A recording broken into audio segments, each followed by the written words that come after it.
ఉదయమిత్ర పాలమూరు అధ్యయన వేదిక బృందంలో ఒకరు. మేమంతా కలిసే పాలమూరు అధ్యయన వేదిక ఏర్పాటు చేసుకున్నాం. ఆయన అన్ని ప్రక్రియల్లో రాశాడు. కవిత్వం ఆయన శరీరానికి ఆక్సిజన్ లాంటిదైనా ఏ ప్రక్రియకు ఆ ప్రక్రియలో చాలా చేయిదిరిగిన మనిషిగానే రాశాడు. ఆయన అన్ని ప్రక్రియల్లో ఆయన రాసిన పుస్తకాలను పాలమూరు అధ్యయన వేదిక ప్రచురించింది. కవిత్వం చాలా పుస్తకాలు వచ్చినాయి. ఇది మాతృక ప్రచురణలుగా ఈ ప్రచురణ వచ్చింది. సింపుల్గా ఆయన ఏమీ ఆలోచించకుండా, అంటే ప్రత్యేకమైన రిస్క్ ఏమీ లేకుండా ఇవన్నీ ప్రచురించింది మాతృక కనుక మాతృక ప్రచురణలుగా తీసుకురావాలనుకొని దాన్ని తీసుకొచ్చినాడు. మౌమిత కవిత్వం చదువుకుంటే మనకి ఏం తెలుస్తుంది, మౌమిత కవిత్వం ఎందుకు చదవాలి అంటే, మౌమిత కవిత్వం చదువుకుంటే మనకి ఏం తెలుస్తుందంటే, మన చుట్టూ ఉన్న బీభత్సాన్ని మనం మాట్లాడాలి అని తెలుస్తుంది. మన చుట్టూ ఉన్న సంఘర్షణను మనం మాట్లాడాలి అని తెలుస్తుంది. మన చుట్టూ ఉన్న సంఘర్షణలో మనం భాగం కావాలని తెలుస్తుంది. మీకు మంగూరాం తెలుసునా? ఆయన తెలియకపోతే అలాంటి పేరున్న అనేక మంది ఉంటారు. అట్లాంటి వాళ్ళు ఎవరైనా మీకు తెలుసునా? మీరు కరోనా కాలంలోకి వెళ్ళి వలసబాట పట్టిన తమ నిలవులకు వెళ్ళిపోతున్న మనుషులలో మీరు మంగూరాంను ఊహించండి. మంగూరాం తన సంసారాన్ని అంతా కట్టగట్టుకొని తీసుకుపోతుంటాడు. మంగూరాంను చూసిన ఆ దృశ్యాన్ని ఆమె ఇందులో కవిత్వీకరించింది. మంగూరాం వలస పుట్టినిల్లులాగా ఉండే మహబూబ్ నగర్ మనిషిగా నేను మంగూరాం కవితకి ఇట్లా ఓపెన్ చేయగానే మంగూరాం కవిత చదువుకున్నా. ఈమె మహబూబ్ నగర్ గురించి రాసింది కదా, ఎక్కడెక్కడో పోయి పొట్ట చేత పట్టుకొని సంసారాలను తరలించుకుపోతున్న మనుషుల గురించి రాసింది కదా అని మిగతా కవిత్వం అంతా చదువుకున్నాను. మౌమిత కవిత్వం పుస్తకంగా రాకంటే ముందే మాతృకలో వేణు ఇతరులు ట్రాన్స్లేట్ చేస్తుంటే చదువుకున్నాను నేను. ఉదయమిత్ర అయితే ఆ కవిత్వంలోకి పసిపిల్లవాడిలాగా వెళ్ళిపోయి, పసిపిల్లవాడిలాగా ఎందుకంటున్నా అంటే పసిపిల్లలు హృదయంతో పోతారు లోపలికి. ఆయన పసిపిల్లవాడిలాగా వెళ్ళిపోయి ఆ కవిత్వాన్ని జనం చేతిలో పెట్టి, ఎంత చిన్నపిల్లగాడంటే ఉదయమిత్ర 75 ఏళ్ళ మనిషి కాదు, ఎంత చిన్న పిల్లగాడంటే ఈ కవిత చాలా బాగుందంటే ఆయన మనకు కనబడకుండానే అక్కడ చేతులు కట్టుకొని చెవి మన వైపు పెట్టి వినుకుంటుంటాడు. మనకు కనబడడు కానీ ఆయన అట్లా ఒదిగిపోయి వింటుంటాడు. అంటే మంచిగుందని చెప్పడమే కాదు, ఎందుకు మంచిగుంది అంటే ఇది బీభత్సాన్ని చర్చనీయాంశం చేసింది అనే విషయం ఆయనకు తెలుసు, మనకు తెలుసు కనుక అక్కడ సంతోషపడతాడు. ఇది బాగలేదు అని ఎవరన్నా చెప్పినప్పుడు ఎందుకు బాగలేదో ఘర్షణ పడతాడు వాళ్ళతోటి, ఎందుకంటే తేల్చుకోవాల్సిన విషయం కనుక. సాత్విక కానీ ద్వంతం చరణ్ కానీ మాట్లాడుతున్నప్పుడు ఒక మాట అన్నారు, అంటే మనము మార్చాలని కదా, పరివర్తన ప్రతిఘటన కదా కావాల్సింది అన్నప్పుడు నాకు ఒక పేచీ ఉంటుంది. అసలు మన సహజమైన దానిని అసహజంగా మార్చి మనం అసహజమైన దాంతో మనం పోరాడే పరిస్థితి కలిగించి అసహజమైన దాన్నే అది సహజమైందని చిత్రిస్తున్నారు పాలకులు. ఏది సహజమో అది అసహజమైపోయింది. అసహజమైన దాన్ని ఎదుర్కోవడం అనేది మనకు ఒక సహజమైన విషయంగా మారిపోయింది. నువ్వు కదా యువతలి వైపు నన్ను మలిపి ఎదుర్కొనే పరిస్థితి కలిగించింది, నువ్వు కదా యువతలి వైపు నేను నిలబెట్టకపోతే ఇవాళ వరవర్రావు తన భాషతో రోజు భాషను కౌగిలించుకునే మనుషుల మధ్య లేకుండా బయట ఎందుకున్నాడు?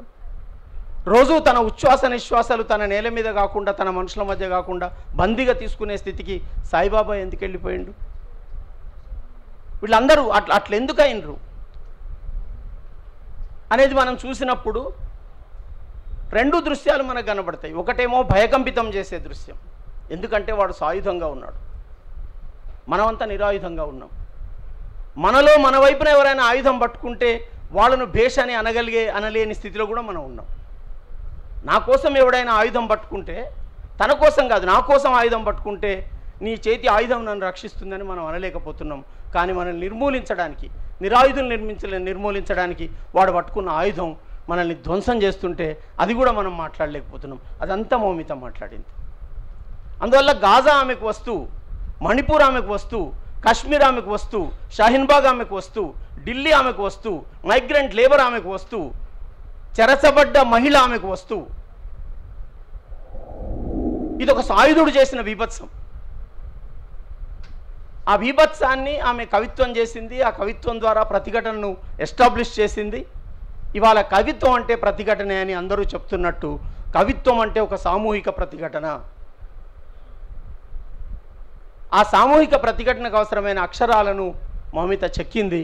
అందుకు మౌమితను పాలమూరు అధ్యయన వేదిక పక్షాన ప్రత్యేకంగా అభినందిస్తూ, ఉదయమిత్ర ఈ కవిత్వాన్ని ఆయన స్వేచ్ఛానువాదం, అసలు తెలుగు సాహిత్యం మీరు చూడండి, ప్రాచీన సాహిత్యం నుంచి కూడా చూడండి, భారతాలు, రామాయణాలు, మన క్లాసిక్స్ అన్నీ కూడా తెలుగులో దొరుకుతున్నాయంటే అనువాదాలే. తెలుగులో చాలా సాహిత్యం అనువాదమే.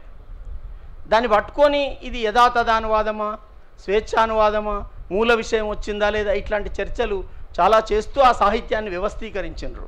ఇవాళటి సాహిత్యం కృషి ఏంటంటే సమాజాన్ని యథాతథంగా ఉంచే సాహిత్యాన్ని ఎదిరించడం ఇవాళ సాహిత్య రంగ కృషి. నా బాధ ఏమిటంటే ఒక కాల్పనిక రామాయణం ఒక కాల్పనిక కావ్యం, భారతం ఒక కాల్పనిక కావ్యం. చిన్న చిన్న కథలు తీసుకొని వాళ్ళు విన్నవి అల్లి అవి చేసి వాళ్ళ సమాజాన్ని శాసించడానికి ఉపయోగిస్తున్నారు వాటిని. దాన్ని ఎదిరించడానికి అలాంటి కాల్పనిక సాహిత్యం ఇవాళ రావాలి. ఎందుకంటే మా ఉదయమిత్ర కవిత్వం మాత్రమే రాయడు, కథలు కూడా రాస్తాడు. 75 ఏళ్ల తన జీవితం నుంచి చూసిన దాంతో రామాయణాన్ని ఎదిరించగల. రామాయణం ఏం చెప్పిందో రంగనాయకమ్మ రాయడం గురించి కాదు నేను మాట్లాడేది, భారతం గురించి ఇంకోరు రాసిన దాని గురించి కాదు నేను మాట్లాడేది. ఇవాళ రామాయణాలను భారతాలను ఎదిరించి ఈ సమాజపు దుర్మార్గాన్ని చెప్పగల ఫిక్షన్ రాయాలి మనం ఇప్పుడు. అందుకు ఈ కవిత్వం కూడా తోడ్పడుతుంది. అట్లాంటి ఒక కవిత్వాన్ని, సజీవమైన కవిత్వాన్ని మౌమిత అందించిండ్రు. నేను పేర్లేని స్పీకర్ని, ఇక్కడ ప్రోగ్రామ్ పేపర్లో నా పేరు లేదు. అట్లా వచ్చి నేను చాలా సమయం తీసుకోవడం కూడా కరెక్ట్గా ఉండదు. పాలమూరు అధ్యయన వేదిక 55 పుస్తకాలు ప్రచురించింది. 55 పుస్తకాలు అగాధ జనజీవన సంవేదనే. మా ఉదయమిత్రకు బాధ కూడా ఉంటుంది. మొన్న పొద్దునే ఫోన్ చేసిండు. బాలసుధాకర మౌళి కళింగాంధ్ర గురించి అక్కడ వచ్చిన సాహిత్యానికి అద్దం పట్టినట్టు రాసిండు. మరి పాలమూరు అధ్యయన వేదిక 55 పుస్తకాలు తెచ్చింది కదా, ఎవరన్నా రాయాలి కదా అన్నాడు. అంటే నేనన్నా ఎవరన్నా రాయాలి కదా అని.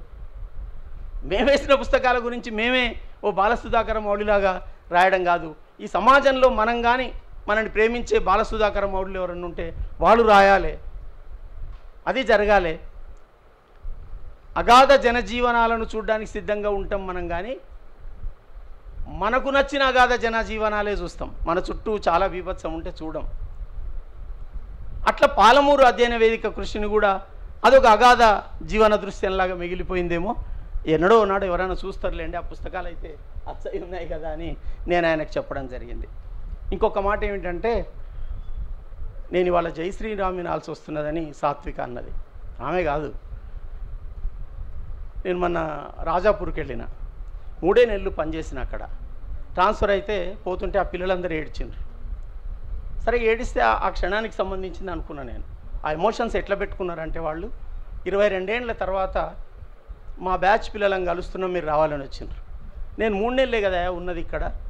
లేదు అయిన 3 నెలల ముచ్చట కాదు, మీరు రావాలి, అది ఇన్నాళ్ళ ముచ్చట మాకు అని అంటే అక్కడికి పోయిన నేను. మా హెడ్ మాస్టరు అప్పట్లో కొంత యజ్ఞాల దృష్టి ఉన్న ఆయన, ఆర్య సమాజ్లో యజ్ఞ వీధి ఆయనది. ఆయన అక్కడ మాట్లాడి ఆ యజ్ఞాల గురించే చెప్పిండు. అరే ఇంత ఈ పిల్లలకి ఇట్లా చెప్తే ఎట్లా అని నేను అనుకొని నేను కాళీపట్నం రామారావు గారి యజ్ఞం చెప్పిన. ఆయనకు చాలా ఇబ్బంది అయిపోయింది. పిల్లలందరూ అంటే పిల్లలంటే ఇప్పటికి పెద్దోళ్ళు అయినారు, వాళ్ళు 35 years పైన అయిపోయినారు. వాళ్ళు దీనికి కనెక్ట్ అయినారు. ఆయనకు బాగా ఇబ్బంది అయిపోయింది. ఆయనకు మొత్తం నా వైపే ఉందనుకొని ఆయన మాట్లాడుతూ పోతే నేను మాట్లాడేటప్పటికి దృశ్యం తారుమారైంది. అయ్యి నేను మాట్లాడి ముగిస్తుంటే ఆయన ఏమన్నాడంటే, కొద్దిసేపు ఇట్లా కాగానే జై శ్రీరామ్ అని గట్టిగా అన్నాడు. అంతమంది అరిచినట్టు అరిచిండు ఆయన.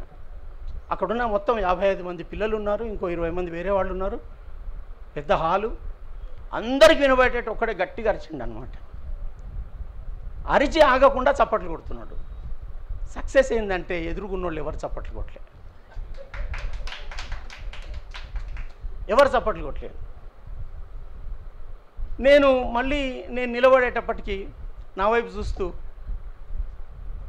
ఇప్పుడు యజ్ఞం కొనసాగుతున్నట్టేనా అని అడిగిండ్రు. అంటే అది మనం మోడీని అడగాలి, అది బహుముఖాలుగా కొనసాగుతున్నది, యజ్ఞం కొనసాగుతున్నది, దాన్ని ధిక్కరించాలి మీరు అందరూ అని చెప్పి నేను ముగించినాను.